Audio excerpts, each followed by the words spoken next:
वज़ीर दिफा ख्वाजा आसिफ ने कौमी असेंबली में एहतजाज पर अपोजिशन को सख्त तनकीद का निशाना बनाया। दावा किया कि ये 9 मई वाले थे, हैं और रहेंगे।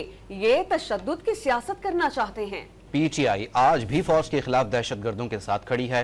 वजीर आला गंजापुर नेशनल एक्शन प्लान की एपेक्स कमेटी में मौजूद थे। इनके सामने ऑपरेशन का फैसला हुआ, कोई मुखालिफत नहीं हुई।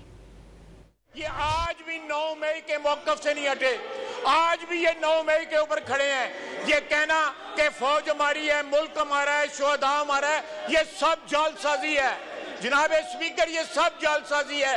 ये आज भी 9 मई वाले हैं, कल भी 9 मई वाले हैं, आने वाले कल भी जो है वो भी 9 मई वाले हैं। इनका मौक़िफ़ नहीं बदला। ये लोग जो है अपने कल्चर का जो है, अपनी असलियत का जो है मुजाहरा कर रहे हैं कि इनकी एक्चुअली सियासी औकात क्या है। गाली के साथ सियासत करना चाहते हैं, तशद्दुद के साथ सियासत करना चाहते हैं। और कल की मीटिंग